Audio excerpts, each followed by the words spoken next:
Okay, so today we're diving deep into something you use every day, probably without even realizing it. Search engines. And even more specifically. The genius idea behind them, PageRank. But we're not just talking basics here. Oh no, we're going way deeper. And straight to the source. Larry Page's 1998 patent. Method for node ranking in a linked database. It's like a time capsule. Page's vision for the whole internet. And reading it is like peeking into the mind of, well, a pioneer. What gets me is the patent tackles a problem that now seems so obvious. You mean back when search engines were, what, just keyword matching? Exactly, leading to tons of useless results. Imagine pages of digital noise to find anything. And the patent even calls out spamming. People were already trying to game the system back then. To artificially boost their rankings? Page saw that coming. Way ahead of his time. The challenge of keeping search results, I don't know, authentic. A challenge we still face today, even with all our fancy tech. So his solution was pretty revolutionary, wasn't it? Absolutely. Instead of just looking at the content on a page. He used the structure of the entire web as a ranking signal. Like realizing the connections between things are as important as the things themselves. Okay, break that down for me. He got inspiration from citation analysis in academics. A research paper's importance is judged by how many other papers cite it. Right. Kind of a popularity contest, but for websites. So a link from one site to another is a vote of confidence. A vote. And the more votes a site gets, the more likely it is to be valuable. But not all votes are equal. Right. You got it. A link from a big, authoritative website Carries more weight than some random blog. Exactly. It's not just quantity, it's the quality of those links. And that's where PageRank gets, well, recursive. A website's ranking is determined by the ranking of sites linking to it. Which in turn are influenced by the sites linking to them. A chain reaction of credibility. The patent even uses a simple example, right? 3 websites, just to show how the calculation works. It demonstrates how a site's importance is basically influenced by its company. Digitally speaking, of course. Think of it like this. You trust a recommendation from a friend who gives good advice. You wouldn't trust a friend who always recommends bad movies. Exactly. It's mirroring how we think in the real world. Looking for trusted sources. Relying on recommendations. Checking someone's reputation before you believe them. Page translated that into math. Brilliantly. But to really get it, we need the random surfer model. Okay, now you've got me intrigued.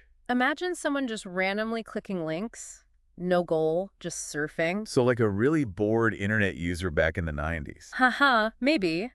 But the idea is, over time, they'll end up on the more important pages. Because those pages are more likely to be linked to. All roads lead to Rome. So even if a website's hidden away, if it's valuable, those clicks will find it. Precisely. That's the power, not just what's on the surface. But the deeper connections that give websites value. But calculating it accurately. There are challenges. The patent mentions it. Websites getting trapped in closed loops of links. Their rankings get artificially inflated because they're all referencing each other. Like a group of friends all hyping each other up. Even if they're not that impressive to the outside world. Exactly. So how'd Page fix that? The damping factor, represented by C in the formula. Like a reality check. Right. Keeping those closed loops from dominating the rankings. So the rankings reflect true importance. Like a safeguard against those little popularity clicks on the internet. So Page thought of that too, huh? He did. And that brings us to, well, the exciting part. You mean all the modifications and extensions he outlines? He knew PageRank could be so much more. This is where he was really thinking ahead.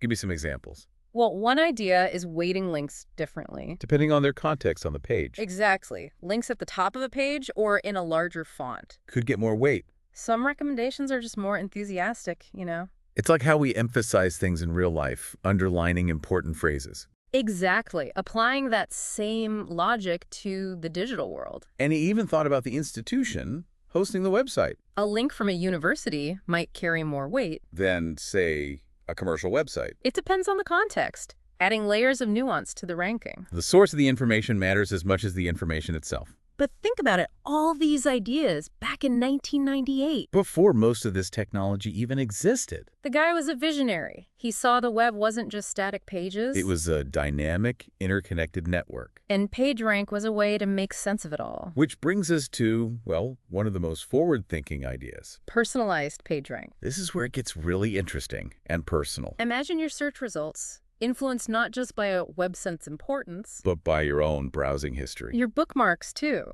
A search engine tailored to you. Like a personal librarian who knows your tastes. Precisely. Instead of just showing you the most popular stuff. Sounds amazing. Yeah. But, I don't know, kind of scary too. Right. Personalization has downsides. Filter bubbles. Exactly. You only see information that confirms your existing beliefs.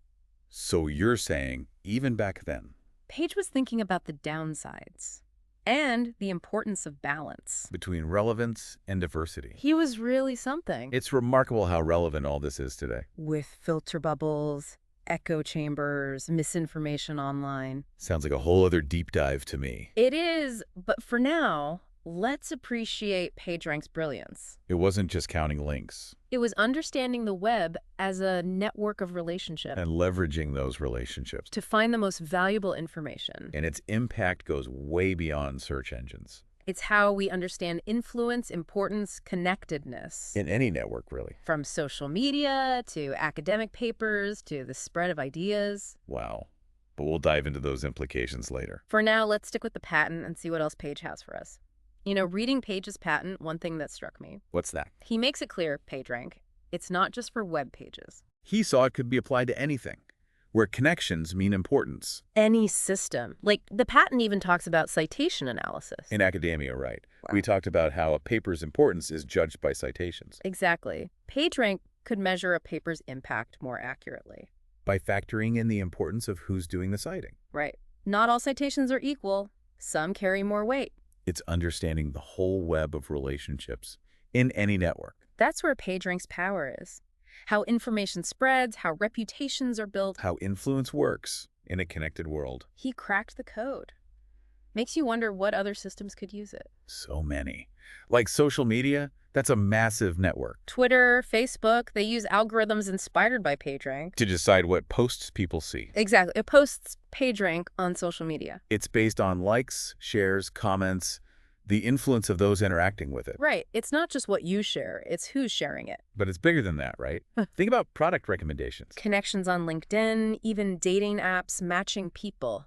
Endless possibility. This one idea from the early web could revolutionize how we deal with information. It's mind-blowing. It all comes back to that observation. Connections between things are just as important. PageRank quantifies those connections. And unlocks a deeper understanding of the world. It's amazing. But it also makes you realize how much power algorithms have. That's a crucial point, as we rely on them more and more. To filter information, to personalize our experiences. We have to understand how they work and what their limits are. Because ultimately, they're designed by humans. I have biases, flaws, just like us. Even Page's patent mentions that. He knew any system measuring influence could be manipulated. People try to boost their rankings, inflate their follower counts. It's a constant battle. So it's not just about better algorithms. It's about critical thinking, being aware, being discerning about information. Recognizing manipulation. Questioning what we see. Absolutely. A key takeaway from the patent is It's not enough to just understand how they work. we have to be aware of their limitations, use them responsibly. Like any powerful tool. It can be used for good or bad. Depends on who's using it and their intentions. Which brings us to another point Page makes. Transparency, accountability. You mean understanding how the algorithms make decisions? So we can hold them accountable for their biases? No more black boxes. We need to see what's going on. Exactly. Sunlight is the best disinfectant.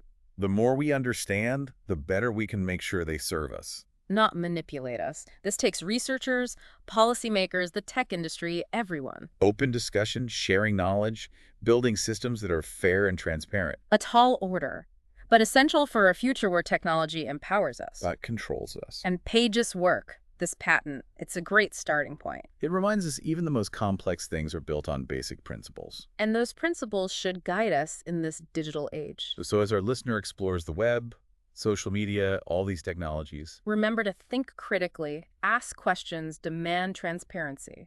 and never underestimate the power of a simple idea. To change the world. Hard to believe, 1998, when Page filed this patent. The internet's changed so much since then. It has. Social media, smartphones, AI, who knows what's next. And the metaverse. But his ideas are more relevant now than ever. It's like he gave us a guide. Not just for websites, but Yes. for how information works, how it gains importance. In any connected system, really. Shows the power of thinking deeply. About simple things. Hyperlinks. Who knew they were the key to so much? It makes you think, what other simple ideas are out there? Just waiting to be discovered. Stay curious, right? Question everything. Always be looking for those aha moments. So to wrap this up, what's the one thing you want our listener to take away? PageRank, it's not just some algorithm, it's a way to understand influence, how ideas spread, how we make sense of all this information. Like a decoder ring for the digital age. And with that knowledge, Our listener can be more informed, more in control online. in a world that's only getting more connected, more complex. That's it for this deep dive into PageRank. Until next time. See you then.